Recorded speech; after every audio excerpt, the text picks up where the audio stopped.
Puestos de pie, si pueden abrir su Biblia en Deuteronomio capítulo 7, versículo 9.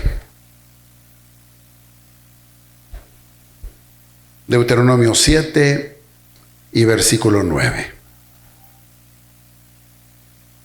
Conoce pues que Jehová tu Dios es Dios, Dios fiel, que guarda el pacto y la misericordia a los que le aman y guardan sus mandamientos hasta 1000 generaciones. Diga conmigo, hasta 1000 generaciones. Haga una buena confesión conmigo levantando su mano derecha y diga: yo y mi casa, mis hijos, mis nietos, bisnietos, tataranietos, todas las generaciones hasta que Cristo venga, son de Dios. Serviremos al Señor. ¿Cuántos lo creen? Amén, amén, amén, amén. Por favor, pueden sentarse. Hablando sobre estrategias, modelos, sistemas para alcanzar a otros, para discipular. Yo considero que la estrategia de Dios para la iglesia de los últimos tiempos, así como lo fue en la creación, es para estos últimos tiempos, para la iglesia, la familia. Diga conmigo, mi familia. Malaquías capítulo 4, verso 6, cierra el Antiguo Testamento, una antigua economía, y abre una nueva. Visualiza una nueva, diciendo: Él hará volver el corazón de los padres hacia los hijos, y el corazón de los hijos hacia los padres. En el corazón de Dios siempre ha estado eso desde el principio. Un corazón de padre, un espíritu de paternidad, de familia, de hogar. Por eso es que la iglesia debe ser familiar. Por eso es que el ministerio debe ser familiar. Por eso es que se debe pensar que lo que Dios comenzó en nosotros no se va a quedar con nosotros, sino lo deben seguir los hijos y los nietos y los bisnietos. Porque el hogar es el primer lugar de discipulado, de adoración y de evangelización. Dios le dio el mandato cultural al hogar de Adán y Eva, cuando los puso en el jardín del Edén y les dijo: sean fructíferos, sean prósperos, labren la tierra, multiplíquense, llenen la tierra. Prometió bendición a todas las familias del mundo a través de la sangre de Abraham. Dios, para salvar al mundo, se encarnó en el seno de una familia. La iglesia primitiva, ¿dónde comenzó? En hogares, porque no había iglesias, no había templos, convirtiendo a la familia en el núcleo del ministerio. Dígame usted si la familia no es importante para el plan de Dios. Dígame usted si la familia no es importante para alcanzar al mundo para Dios. ¿Por qué el concepto entonces, por qué el concepto institucional se ha privilegiado sobre el familiar? ¿Por qué se ha vuelto más importante lo clerical que lo familiar, lo institucional que lo familiar? ¿Y por qué el ministerio se ha convertido en una profesión y en una vocación individual? ¿Y por qué, si Dios en el Salmo 68, que dice que Dios hace habitar en familia al solitario, por qué, si Dios hace habitar en familia al solitario, el ministerio hace solitarios a muchos hombres? Hace unos años, en el 2018, después de más de 20 años de estar trabajando con la iglesia, comenzamos, les cuento, nuestra misión comenzó con 3 familias.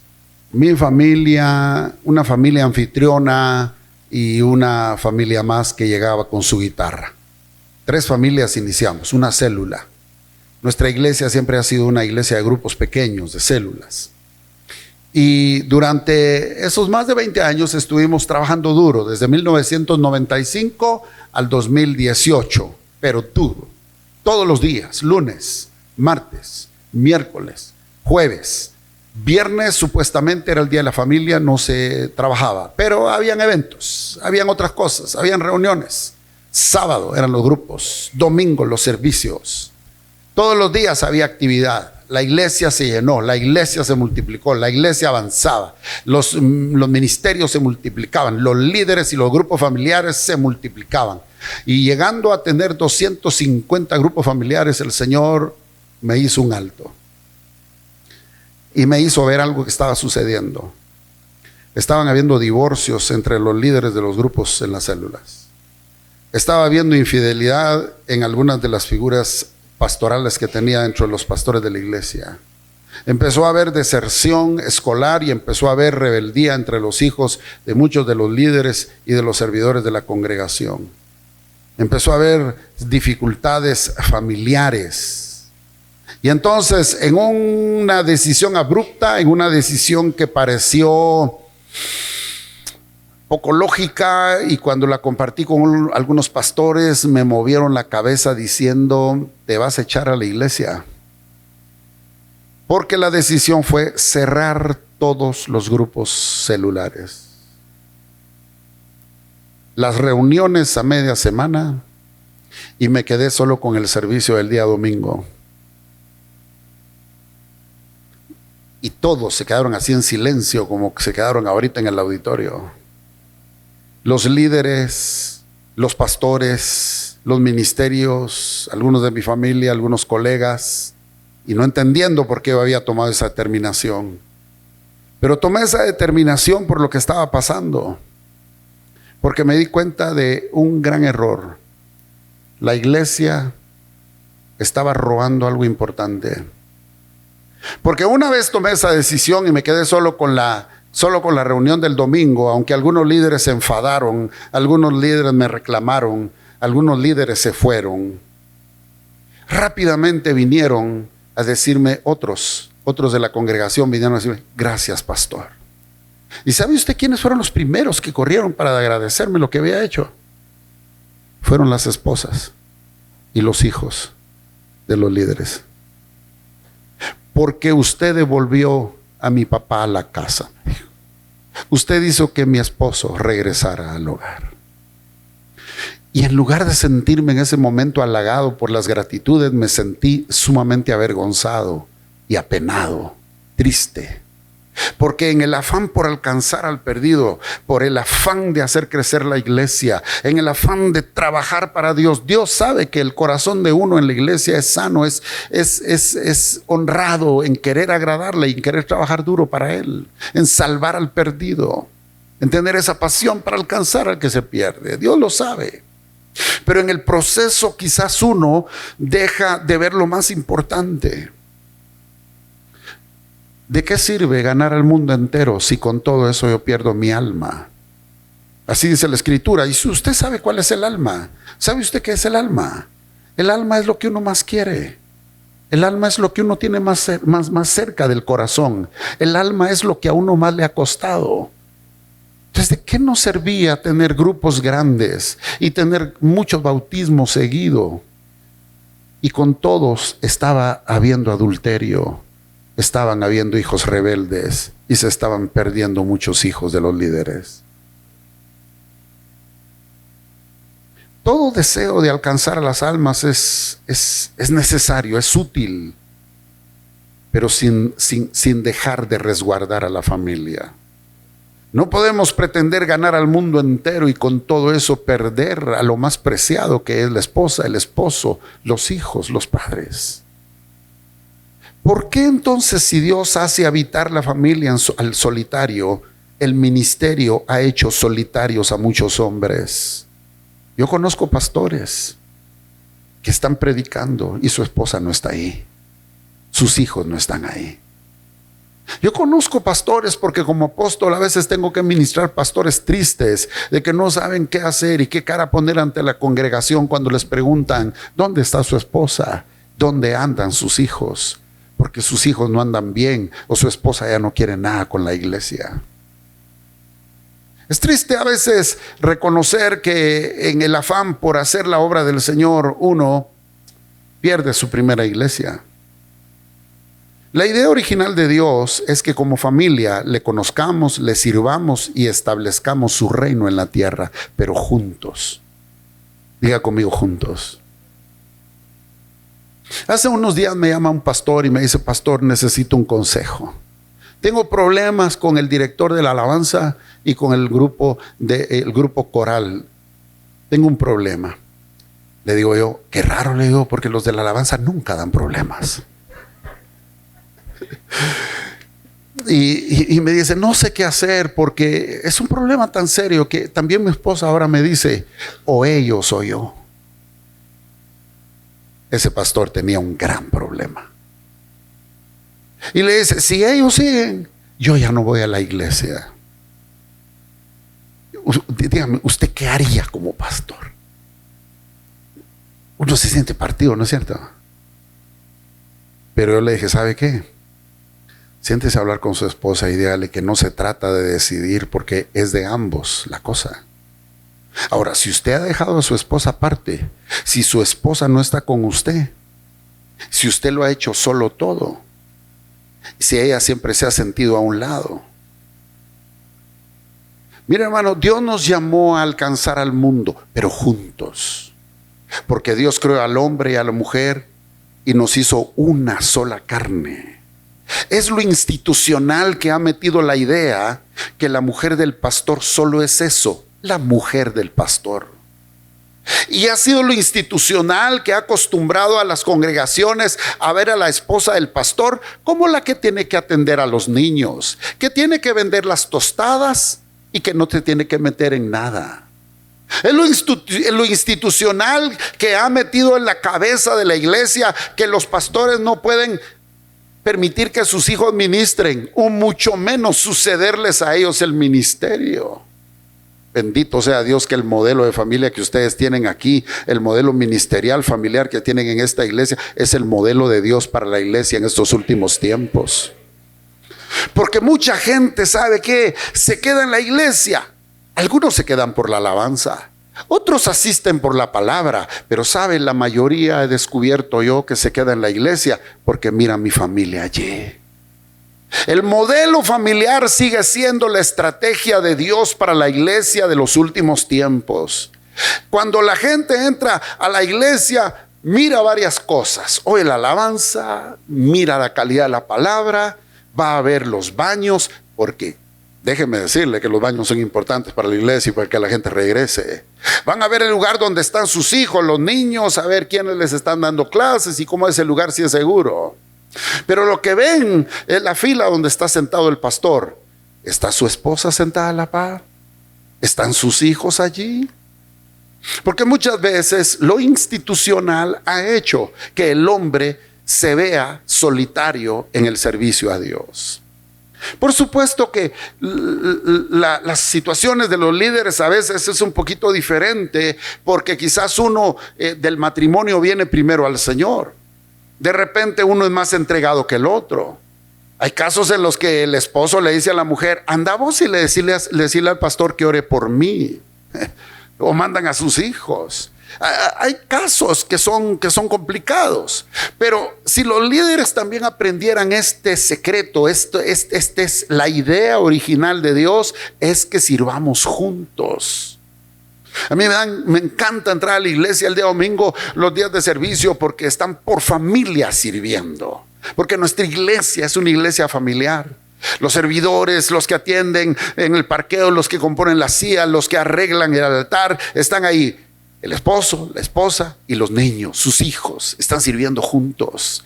Van al instituto bíblico juntos. Se meten a ministrar juntos. Y a mis hijos desde chiquitos yo los metí a ministrar. Y a veces me decía la gente de la iglesia: pero cuando está reprendiendo demonios, mejor si no están los niños ahí, porque no vaya a ser que se le meta un demonio a los niños. ¿Acaso son puercos, pues, le dije?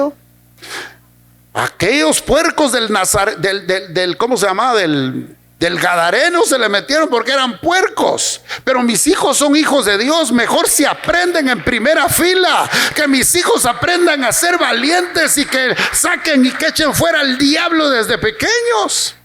Mi hijo, que es ahora el pastor ejecutivo de la iglesia, tiene 38 años, se casó hace unos años, tiene su primera hija. Soy abuelo por primera vez, gracias a Dios, de una linda nieta de 3 meses. Preciosa Ana Paula, cada día le toman fotos y yo cada día le cambio foto a mi celular. Y ando ahí enseñando la foto de mi nieta.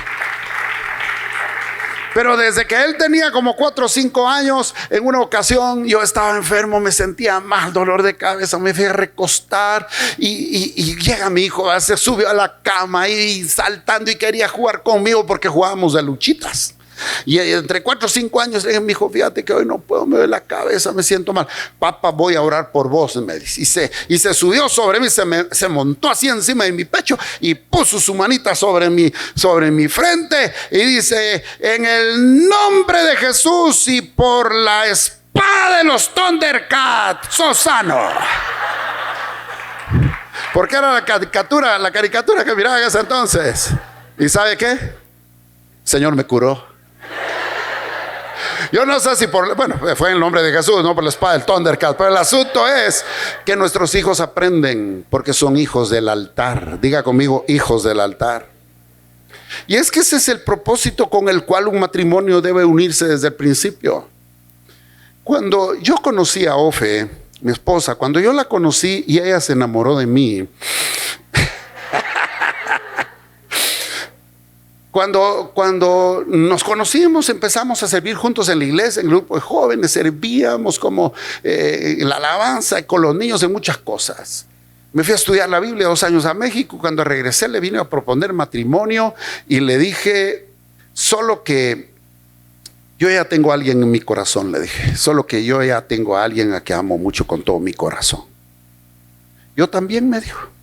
Entonces, de acuerdo. Porque a quien amaba nuestra alma era Jesús. Y nos casamos para servirle a Él. Porque lo importante cuando uno se casa no es solo hacer buenos planes para el matrimonio, planes para la vida, sino que tener un propósito para la vida. Porque los planes cambian, pero el propósito no. 40 años cumplimos este año de casados. Gracias a Dios por su misericordia, porque todavía estamos aprendiendo. Pero aunque no somos perfectos, somos felices. Y aunque a veces tenemos que, ahí pedirnos perdón, sí, todavía nosotros a veces ahí discutimos y cosas. Y mire, ya viejos, pero todavía con cosas, ¿verdad? No solo a nosotros nos pasa, a ustedes no les pasa, ¿verdad? Esas cosas.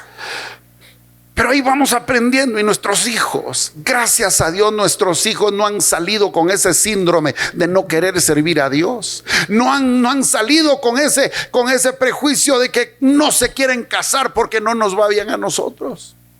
Gracias a Dios están sirviendo a Dios. Los llamados por Dios se casan para servir juntos, darle hijos al Señor y llenar la tierra de su conocimiento. La mejor manera en que nosotros podemos hablar de Dios a la gente y la gente puede entender cómo es Dios es viendo a nuestra familia.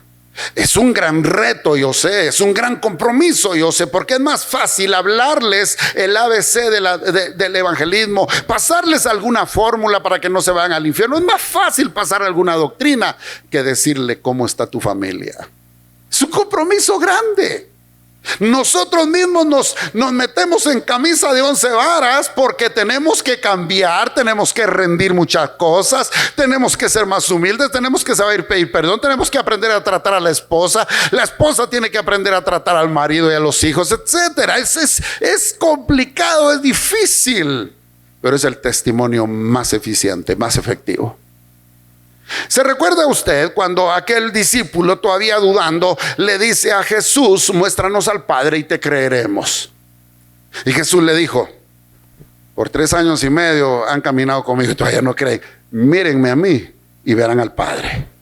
Entonces cada uno de los cristianos debería decir: mírenme a mí y verán a Dios. Miren a mi familia y verán a Dios. ¿Cómo así? ¿Son perfectos? ¿Viven ustedes en el cielo? No. Pero hacemos nuestro mejor esfuerzo para servir a Dios, agradarle a Él. Y gracias a Dios nos está yendo bien. Hay problemas, sí, hay necesidades también, pero Dios está con nosotros y vamos adelante. Y en medio de cómo son las cosas, en medio de nuestras imperfecciones, le servimos a Él.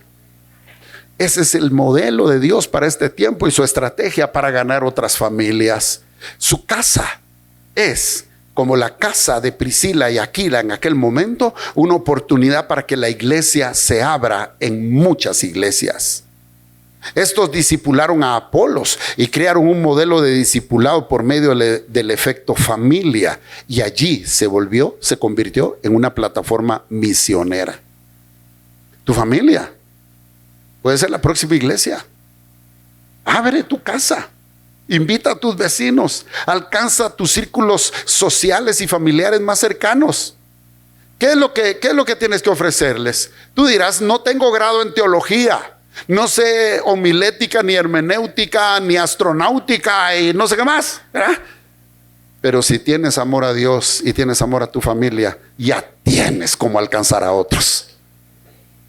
El ministerio no comienza en el seminario, ni en el púlpito de la iglesia. Comienza en la mesa del comedor de tu casa. Mis hijos salieron más avanzados que yo, porque tienen lo mío, tienen lo de su mamá y tienen lo propio. Han ido a la universidad y saben más que yo.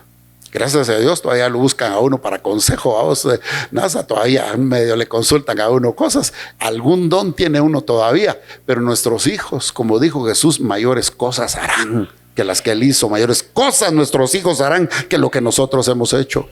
¿Dónde comienza el ministerio? ¿Dónde comienza el poder para alcanzar a otros? En la mesa de su casa. La mesa de la casa, gracias a Dios, no hay discusión de que si unos son del Barça, otros son del Real. Gracias a Dios, todos en la casa somos Real Madrid, porque Dios es real. Pero en la mesa, aparte de discutir otra cosa, lo que hablamos siempre es algún principio de la palabra. Me hacen preguntas, compartimos cómo estuvo la iglesia. Nuestro tema es la congregación. Vamos a cenar, vamos a almorzar, vamos a desayunar, paramos hablando de los hermanos.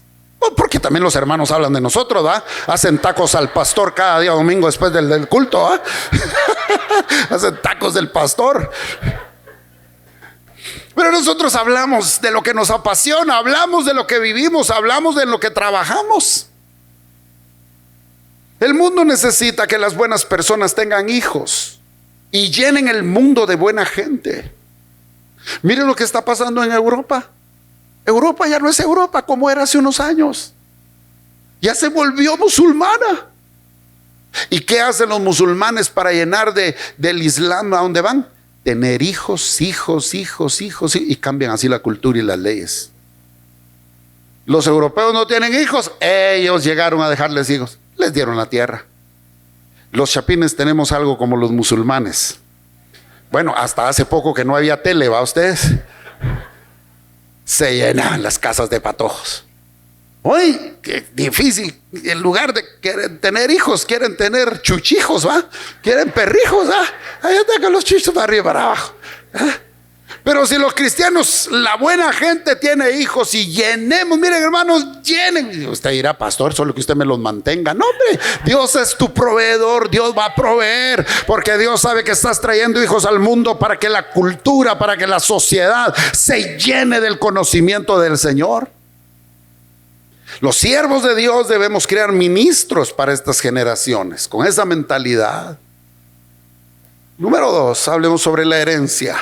Todo mundo quiere dejar herencia a sus hijos. De una u otra manera, todos procuramos dejarles por lo menos el buen nombre, algo en el banco.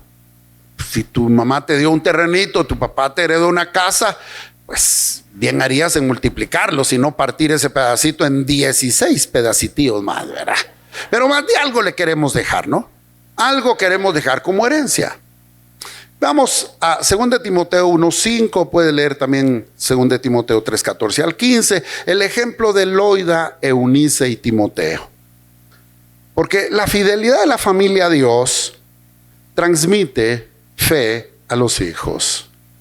La casa es la primera escuela de la fe. Ven al papá, salir con fe a trabajar. Ven a la mamá, multiplicar el gasto con fe en el Señor. La primera escuela de fe para nuestros hijos es la casa. Porque la fe es una herencia sólida que toda la familia debiera de preparar intencionalmente, como lo hace con el estudio y los bienes. Así como se procura buscar el mejor colegio para los hijos, se procura que trabajen, hagan el negocio que sea mejor para los hijos, si se ve el futuro financiero, se planifica el futuro económico para la familia. Así debiéramos de hacer intencionalmente con la fe de nuestros hijos. ¿Qué van a creer? ¿A dónde van a asistir? Deben servir en la iglesia, deben servir a Dios y no dejarlo como un extra. Josué dijo: yo y mi casa serviremos a Jehová.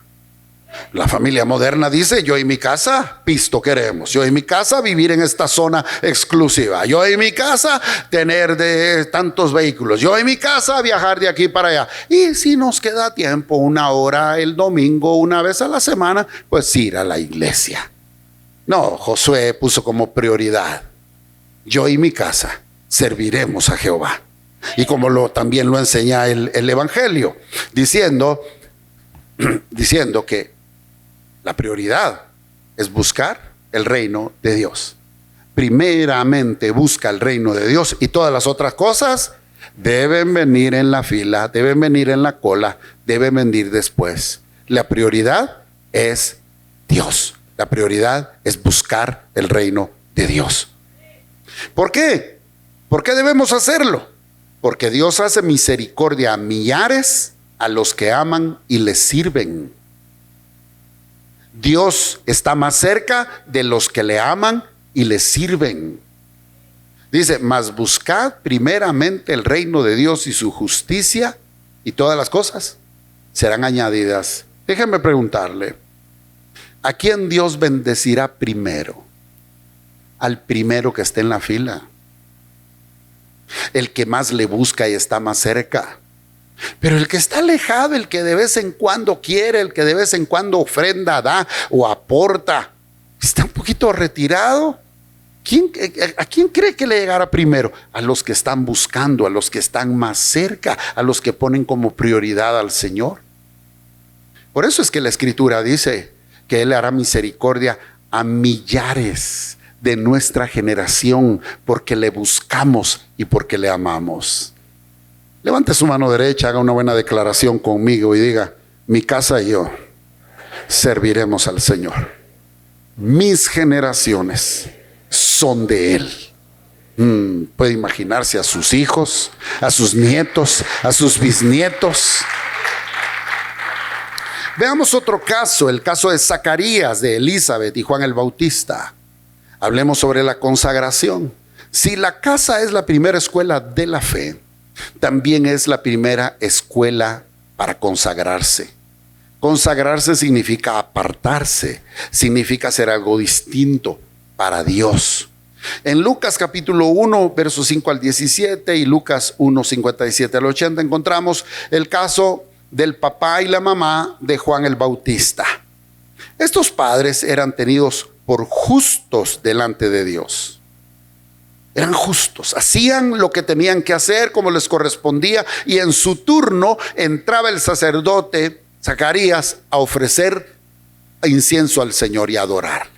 Allí tuvo el encuentro con aquel ángel y le anunció lo que venía para ellos. Y en su vejez, esta pareja, por ser justos, por servir a Dios, por estar cerca, tuvieron un hijo de promesa, un hijo por su obediencia. Nuestros hijos serán hijos de promesa, vendrán sobre ellos las bendiciones de Dios, porque nosotros somos justos, porque nosotros le buscamos al Señor. La preparación del profeta comienza antes de que nazca. Así comenzó la preparación de Juan el Bautista.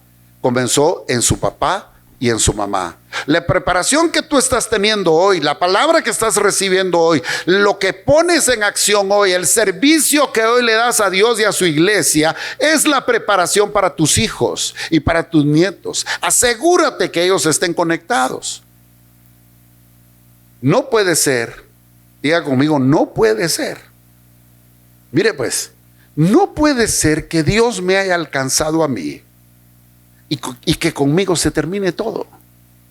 Antes de mí, mis papás, mis abuelos, y para atrás no conocieron a Dios. No tengo yo vestigio de que por el lado de mi mamá o por el lado de mi papá, más de alguno haya conocido al Señor. Quizás uno o dos, no sé. Pero un día Dios me alcanzó a mí. Tuvo misericordia de mí. A través de mí vinieron mis hermanos y vinieron mis padres. Tuve el gran privilegio de bautizarlos a todos ellos y bautizar a mi abuelo. Ahora yo digo, no puede ser que Dios me haya alcanzado a mí y que conmigo se acabe todo, ¿ves? No lo puedo pensar. Especialmente ahora cuando veo esta belleza, digo, Señor, yo no quiero solo para mí la bendición.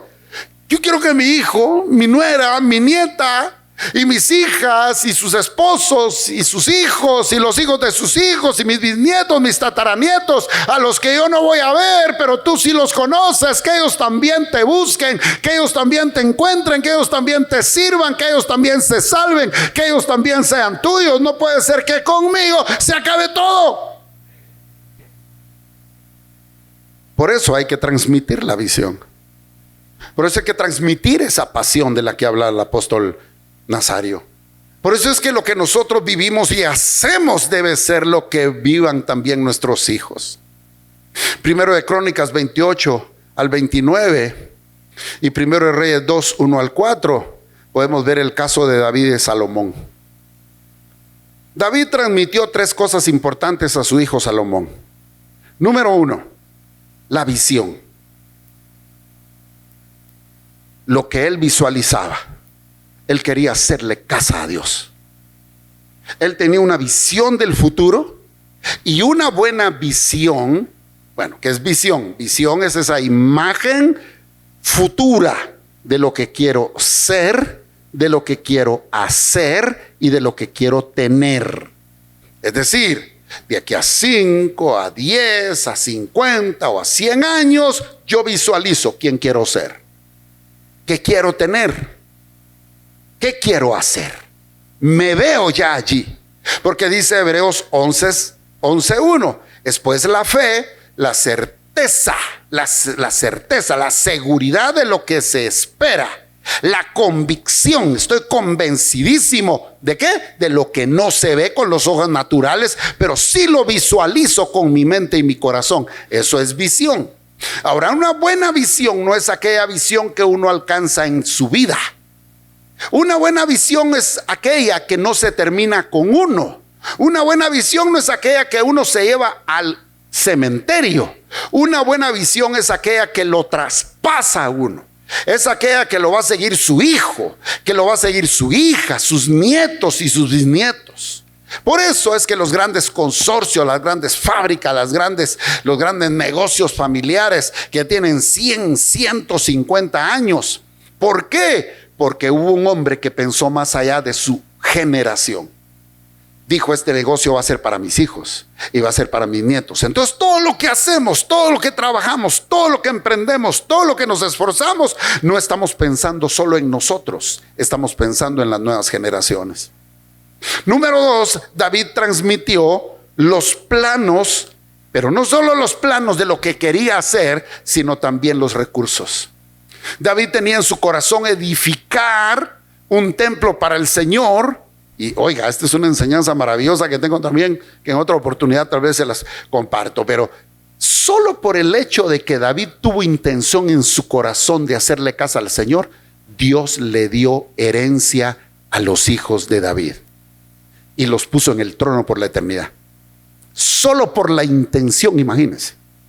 Pero esa intención que David tuvo no fue trasladada únicamente al corazón de Salomón, sino que también lo que él había ahorrado, el dinero, los tesoros, los recursos, los materiales de construcción que él había embodegado, que él había reservado. Le dijo, mi hijo, estos son los planos y aquí está la plata. Una buena visión de un buen padre es aquella que se traslada a los hijos para decirle, mi hijo, eche para adelante. ¿Y sabe qué? Aquí está para el bus. ¿Verdad? Los hijos ahora, en esta época, piensan de otra manera, porque los papás de esta época piensan de otra manera.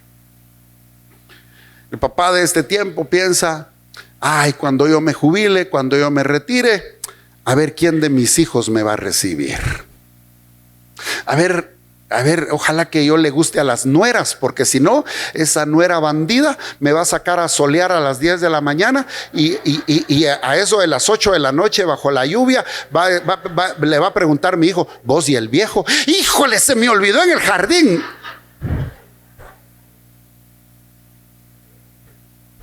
Hermano, primero Dios, que no nos pase así. Vamos a tener buenas nueras, vamos a tener buenos yernos. Pero hermano, para evitar esas cosas de que a nosotros nos vayan a estar ahí viendo cómo nosotros más bien proveamos para el futuro, no solo para nosotros, sino para nuestros hijos. Él le dio los planos y los recursos. Y número 3, David le transmitió visión, planos, pero le transmitió algo muy importante: su corazón. David es conocido en la escritura como un hombre que amaba a Dios, y Dios mismo reconoció que él tenía un corazón conforme al suyo. Salomón no solamente heredó el trono, sino la pasión por Dios, y heredó la misión nacional. David fue conocido como el pastor de Israel. Tenía un corazón para Dios y para la gente.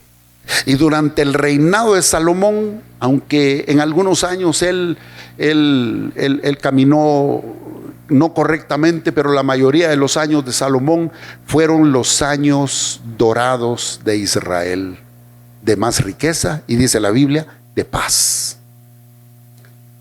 Debemos preparar a nuestros hijos para una tarea mayor que la nuestra. ¿Sabe usted en la antigua, cuando usted va a mi ciudad, usted no se imagina las casas que hay, unas bellezas de casas que hay adentro, detrás de un muro todo feo? Que a veces lo que uno mira en la calle es una gran pared de adobe, viejos los muros.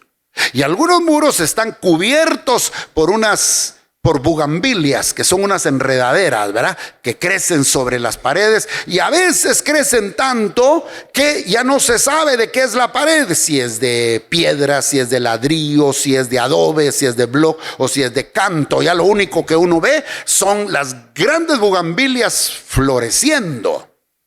Pues los padres debiéramos de ser como esos muros, por donde trepen nuestros hijos y nuestras hijas, y aunque nosotros ya no nos veamos, ellos florezcan más alto que nosotros. Padres que aman a sus hijos les darán plataformas de lanzamiento. Padres que aman a sus hijos serán, como dice el Salmo 127 y versículo 4, valientes con flechas en sus manos, que lanzan a los cielos a sus hijos. Que usted lance a sus hijos bien alto, que sus hijos se sientan empoderados, que la mejor porra para ellos esté en su casa, que cuando lleguen del colegio sus hijas, usted les reciba: mi amor, ya viniste, qué bueno, te amamos en esta casa. Que cuando su hijo entre del examen diga: papá, gané, wow, yo sabía, sos más inteligente que yo, te va a ir muy bien. Que la mejor porra de la casa la tengan en nosotros, nuestros hijos, y que no en la calle estén buscando alguna alternativa, porque en la casa el viejo y la señora que solo brava vive contenta no los quiere y no los apoya. Diga conmigo: algo sabe. Dígale a su vecino, a su vecina: te están hablando. Ahora dígale usted de regreso, pero a voz más.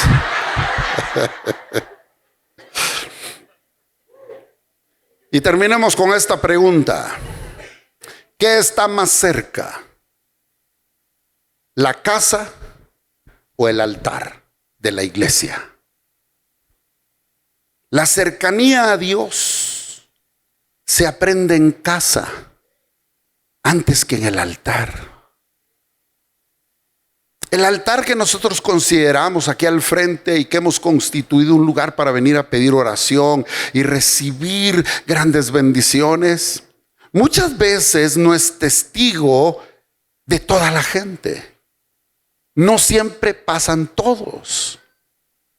Pero donde sí todos están siempre es en su casa, y donde pueden estar cerca de Dios siempre es en su casa, en su familia. La herencia espiritual y ministerial no es automática.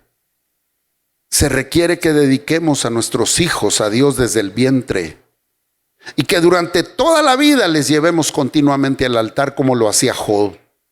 Porque usted no me dejará mentir que nuestros hijos tampoco son unos angelitos, ¿verdad? Son muy parecidos a nosotros. Son mejores que nosotros, ¿no es cierto? Pero son muy parecidos. A veces cometen errores, a veces dicen cosas que no deben decir, a veces se comportan como no debieran, a veces cometen errores. Entonces nosotros como padres, ¿qué debemos hacerlos? ¿Censurarlos? No.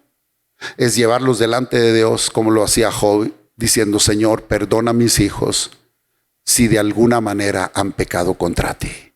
Porque uno nunca sabe.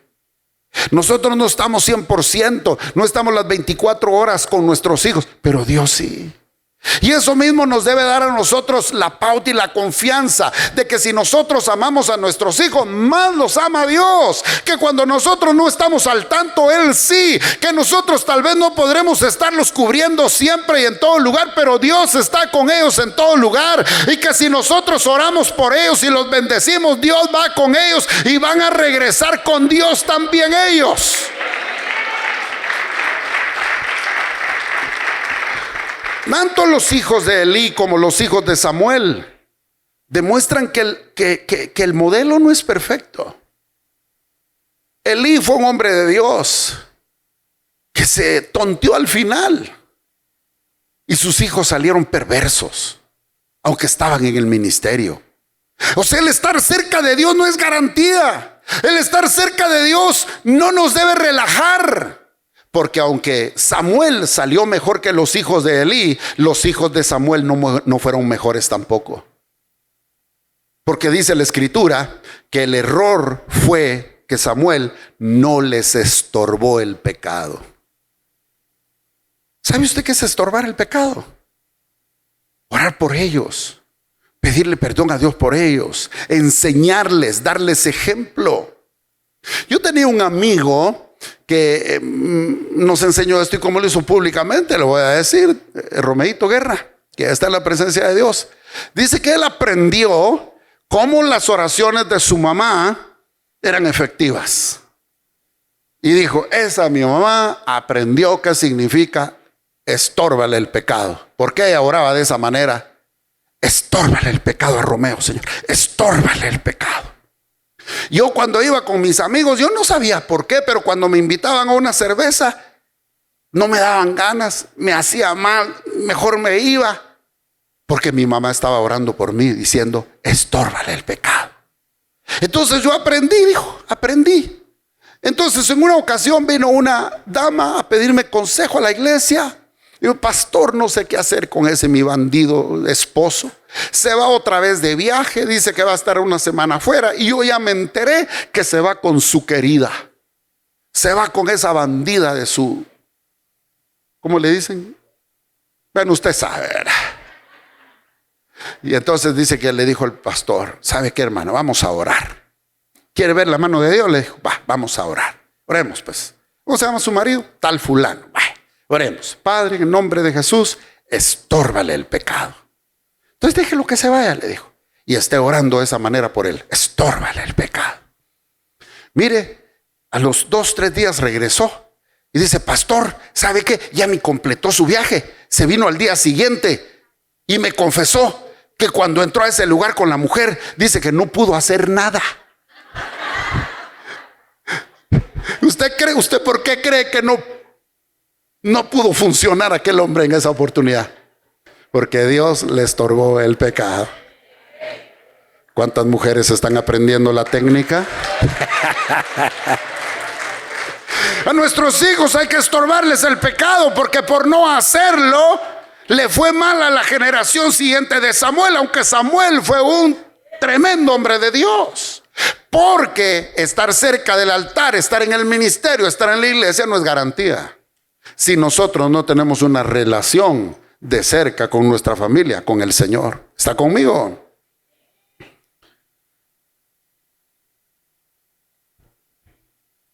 Deuteronomio 7:9. Conoce pues que Jehová tu Dios es Dios, Dios fiel, que guarda el pacto y la misericordia a los que le aman y guardan sus mandamientos. Hasta, ¿qué dice? Leámoslo todos juntos en voz alta, pero leámoslo de pie. Pongámonos de pie y leamos en voz alta este texto juntos. 1, 2, 3. Conoce pues que Jehová tu Dios es Dios, Dios fiel, que guarda el pacto y la misericordia a los que le aman y guardan sus mandamientos hasta 1000 generaciones.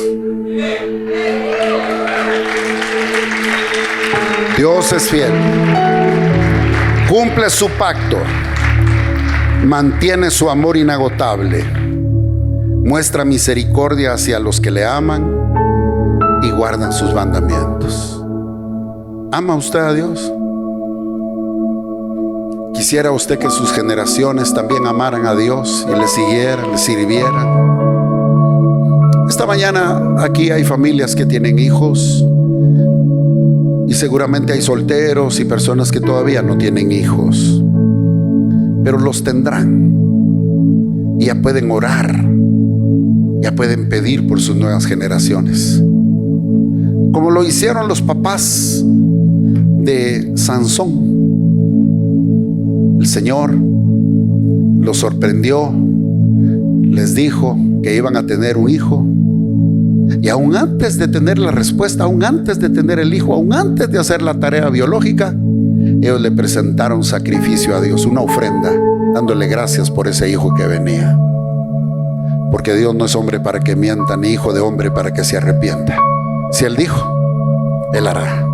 Si Él prometió, Él cumplirá.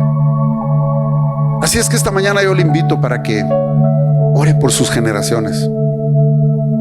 Bendiga su casa, bendiga su familia. ¿Qué es lo primero que usted ve cuando abre una gaveta? En una gaveta llena de ropa, bien doblada, al abrirla, ¿qué es lo primero que ve? Lo último que usted puso antes de cerrarla, ¿no es cierto? Lo primero que uno ve al abrir una gaveta al día siguiente fue lo último que uno metió la noche anterior. ¿Sabe usted qué es lo que se va a quedar en la mente y en el corazón de sus hijos el día que usted no esté? Lo último que usted les dijo, lo último que usted hizo. Por eso cuando sus hijos se vayan a estudiar, procure que no se vayan molestos, que no se vayan tristes, que no la vean enojada, que no lo vean peleando. Porque lo último que usted meta a su corazón será lo que siempre esté presente en su mente, en su recuerdo. Cuando usted, mi hermana, despida a su esposo cuando se vaya a trabajar, no lo deje ir, aunque estén discutiendo, aunque no estén de acuerdo en algo. No lo despida con mala cara, bendígalo, porque lo último que usted meta en su mente y en su corazón será lo que siempre esté presente en su mente y en su corazón. Usted, marido, cuando salga a su trabajo, se vaya a ministrar, no despida a su esposa con mala cara. No vaya enojado, dejándola a ella y a sus hijos con un mal sentimiento en su mente y en su corazón, porque será lo que siempre salga, lo último que dejemos. Yo no sé cuánto tiempo tiene cada uno de ustedes, cuánto tiempo tenemos. Procuremos en este tiempo que todavía tenemos hacer todo lo que podamos para fortalecer nuestra familia, para honrar a Dios, para que nuestra familia sea el modelo que Dios quiere usar para impactar a las generaciones y alcanzar a otros para Cristo. Y aunque usted diga, estoy solo, estoy sola, una golondrina solitaria no hace verano, yo le quiero decir que la Biblia dice todo lo contrario. Porque un Abraham con una Sara estéril, siendo ya de avanzada edad, se convirtieron en padre de millones y millones. Un hombre llamado Noé con una familia, Dios le vio justo y por esa familia el mundo fue salvo en aquel diluvio. Uno que le crea a Dios es suficiente para cambiar sus generaciones. Y si usted es uno o una que en su casa, en su familia son los únicos, es el único, la única que cree en Dios y está bien complicado, está cuesta arriba en su casa, usted levante su mano y diga: Señor, yo te creo a ti. Yo veo aquí a mi familia un día también levantando sus manos, adorando tu nombre y sirviendo juntos como familia. Y si usted ya tiene a su familia, levante sus manos y diga: te doy gracias por mi familia que te conoce. Estamos aprendiendo, te estamos sirviendo. Señor, que mi casa sea una casa de heredad de fe, como fue la casa de Loida, Eunice y Timoteo. Señor, que mi casa sea como la de Josué, que dijo: yo y mi casa serviremos a Jehová. Y si alguno está con esa carga, porque aunque usted cree en el Señor, está buscando a Dios y Él está sirviendo, algún hijo está alejado, alguna hija está alejada, algún hijo está sin el ánimo, sin el deseo, levante sus manos al Señor y diga: Señor, yo hoy pongo a mis hijos delante de tu altar. Alcanza a mi hijo, Señor. Alcanza a mi hija, Señor. Mis nietos y mis nietas, porque no puede ser que conmigo se termine la bendición. No puede ser que conmigo haya comenzado y que conmigo se termine.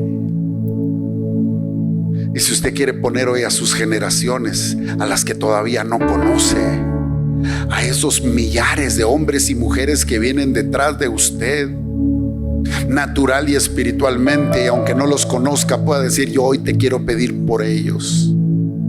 Pase al frente, pase al altar y dígale: Señor, aquí yo presento a mi familia actual, a mis padres, a mis hermanos, a mi esposa, mi esposo, mis hijos, mis hijas, mis nietos, mis nietas, mis tataranietos, mis bisnietos y las generaciones que aún todavía no he visto, pero que vendrán, Señor. Tráigalas al altar. Traiga en este momento a su familia al altar. Voy a invitarle que pase al frente y que haga un acto de fe y que se consagre usted como Josué, diciendo: yo y mi casa, yo y mis generaciones hago un pacto contigo, Señor. Que un día allá adelante, dentro de muchos años, alguna de mis nietas, alguno de mis nietos o bisnietos o tataranietas diga: por la oración de una mujer, por la oración de un hombre, yo estoy aquí, estamos aquí. Todos los que aman a su familia, todos los que quieren consagrar a su familia, pasen al frente. Vamos, iglesia. Los que están entre las sillas, entiendo que no quieren orar por su familia. Entiendo entonces que ustedes no quieren pedir por sus generaciones. ¿Por qué no? Pase. En el pasar al frente hay un acto de fe. Hay un acto de fe que le indica a Dios que sí estás interesado, sí estás interesada. Es que ya no caben ahí al frente. Véngase, hombre, véngase. Si usted anda con esas actitudes aún para pedirle a Dios con su familia, ¿cómo quiere recibir respuesta de Dios? Pasen. Yo lo que quiero es bendecirles. Yo no le voy a pedir nada. Vénganse. Yo lo que quiero es bendecir a su familia. Vénganse. Hasta para recibir bendición, mucha gente a veces, lamentablemente, yo no sé qué le pasa, pero Dios quiere bendecirte, quiere bendecir a tu familia. Empieza a orar, pues. Empieza a pedir, pues. Como que dependiera de ti la vida de tu hijo. Como que dependiera de ti la vida de tu hija. Como que dependiera de ti su salvación. como que dependiera de ti su salud, su provisión, como que de tu oración en esta oportunidad depende, como que de ti en este momento depende. Dile: Dios mío, yo no me voy a ir de aquí hasta que no me bendigas, hasta que yo no sienta que me has escuchado. Por mi padre, por mi mamaita, por mi abuelo, por mi abuela, por mi nieto, por mi hijo.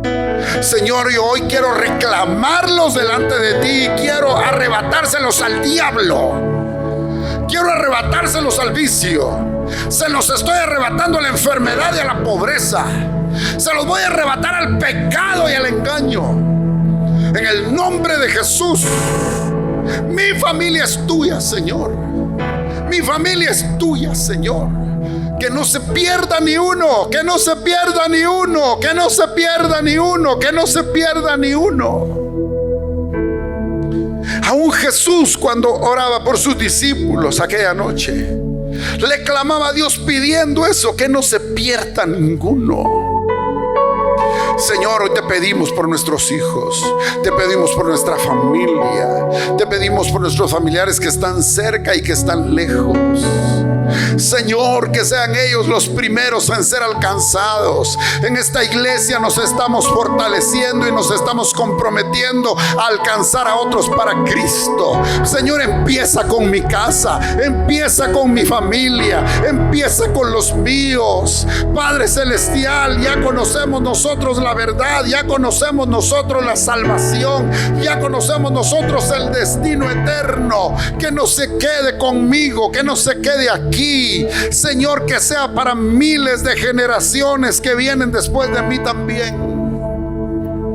Hoy, Padre, en el nombre de Jesús clamamos, porque aquí comienza hoy la evangelización más grande de esta iglesia, la evangelización más grande de esta misión. El campo misionero más grande para mi vida es el círculo familiar, el círculo más cercano, mi familia, los míos, por los que hoy te pido, Dios mío, que se salven, que no se pierdan, que procedan al arrepentimiento. Abre su mente y su corazón, aleja de ellos lo malo, estórbales el pecado, estórbales el pecado, estórbales el pecado. Aleja, Señor, al malvado, aleja a la gente mala de alrededor de ellos, Señor.